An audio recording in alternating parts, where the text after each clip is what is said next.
ज़मीनी हालात हैं जम्मू कश्मीर में, इसके लिए जुड़ते हैं अपने संवाददाता अश्विनी के साथ जो जम्मू में मौजूद हैं। अश्विनी, अभी कुछ देर पहले हमने राज्यपाल सत्यपाल मलिक का एक बयान सुना जिसमें उन्होंने अभी की स्थिति के बारे में पूरी जानकारी दी है और वो तस्वीरें भी बयां हो रही हैं कि अब धीरे धीरे सारी कुछ बिल्कुल पटरी पर लौट रही है।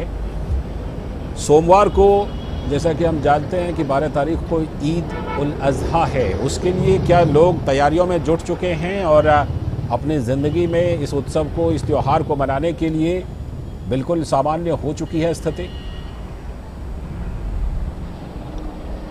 जी लालचंद, अगर दिन में 3 बजे सड़कों पे आवाजाही इतनी ज्यादा है, जबरदस्त धूप होने के बावजूद भी, लेकिन गाड़ियां मुसलसल चल रही, लगातार चल रही हैं। और ईद की तैयारियों की अगर आप बात कर रहे हैं तो कल नमाज, जुमे की नमाज के बाद ही मस्जिदों और आसपास के सारे इलाकों में जो विशेष खरीदारियां और विशेष शहीदी के लिए जो जानवर लाए जाते हैं उन सब की भी मंडियां लगी हुई थी और वो लगातार लगी हुई हैं। रौनक पूरी तरह से बाजार की शाम को निखर के लोगों के सामने आएगी। आमद रफ्त लोगों की जबरदस्त है।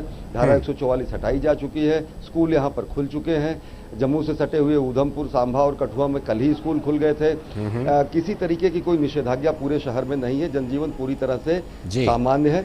और ईद को लेकर जिस तरीके से प्रधानमंत्री जी ने भी मुबारकबाद देने के साथ साथ आश्वस्त किया था कि जम्मू कश्मीर इन दोनों क्षेत्रों में ईद के उत्साह में किसी तरीके की कोई कमी नहीं रहे, इसके लिए सुरक्षा के और खासी अन्य इंतजामात विशेष तरीके से किए जा रहे हैं। देश के मुख्तलिफ हिस्सों से अगर लोग जम्मू या श्रीनगर जाने के लिए, ईद के लिए मनाने के लिए हमारे भाई आना चाहते हैं तो उनके लिए भी केंद्र सरकार व्यवस्था कर रही है। विशेष इंतजामात किए गए हैं। कल जिस तरीके से थोड़ी बहुत आशंका थी कि जुमे की नमाज के बाद क्या कुछ हिस्सों में किसी तरीके की कोई आशंका या ऐसी अप्रिय स्थिति बन सकती है, वो भी देखने को नहीं मिली।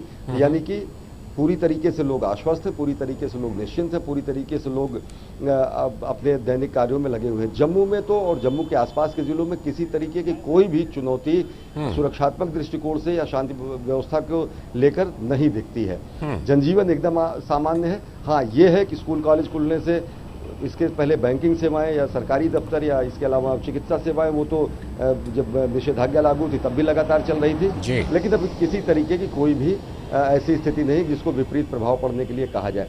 और जहां तक लोगों की बात है, वो जबरदस्त उत्साह है सरकार के फैसले को भी लेकर, आगे अपने भविष्य को भी लेकर, सामने पड़ने वाली ईद को भी लेकर, 15 अगस्त और रक्षाबंधन की तैयारियों को भी लेकर। यानी कि जश्न लगातार चल रहा है, लगातार चलता रहेगा। और ये जो जश्न के साथ जो जोश युवाओं में होना, जिसकी बात प्रधानमंत्री ने की थी कि युवाओं में उस जोश की अब दरकार है कि वो नया भारत के साथ साथ नया जम्मू कश्मीर बनाने के लिए आगे आएं।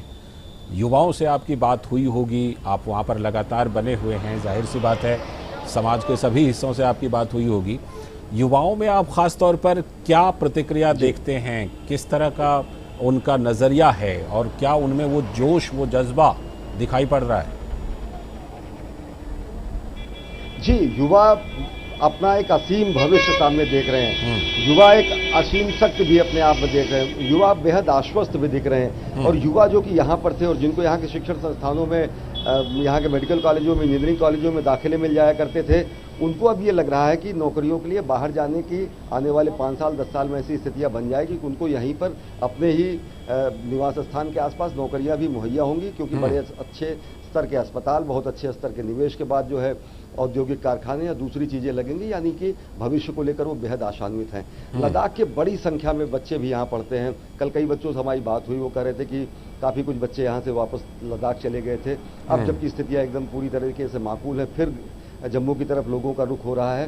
उसके अलावा आप मेरे पीछे आते जाते लोगों को देख रहे होंगे कि जम्मू के स्थायी निवासियों के साथ ही साथ बड़ी संख्या में अब धीरे धीरे देश के अन्य हिस्सों के पर्यटक भी यहाँ पर पहुँच रहे हैं, क्योंकि माता वैष्णो देवी का धाम और अन्य कई ऐसे पर्यटन स्थल हैं जिसके लिए लोगों का आकर्षण 12 महीने बना रहता है। तो निश्चित तरीके से आप ये मान के चलें कि घाटी में स्थितियाँ नियंत्रण में है और यहाँ पर स्थितियाँ पूरी तरीके से सामान्य, पूरी तरीके से शांतिपूर्ण है। और युवाओं की, कारोबारियों की, यहाँ के निवासियों की, यहाँ के विस्थापितों की, यहाँ पर स्थायी निवास प्रमाण पत्र न पाए जाने वाले ऐसे लोगों की, सबकी भावनाएं बड़ी बलवती हैं, बड़े आशान्वित हैं, बड़े आश्वस्त भी हैं। आशा और आश्वस्त दोनों है लोगों के मन में कि अब एक नई शुरुआत हुई है और नई ऊंचाई भी हासिल होगी। चलिए, बिल्कुल इसी उम्मीद के साथ, और बिल्कुल आप सही कह रहे हैं कि वहाँ पर जो उम्मीद की किरण निकली है वो बहुत उजाला लाएगी। बहुत बहुत शुक्रिया आपका जुड़ने के लिए और तमाम जानकारी देने के लिए। वक्त आ गया एक छोटे से ब्रेक का, जल्दी ही लौटेंगे। आप देखते रहिए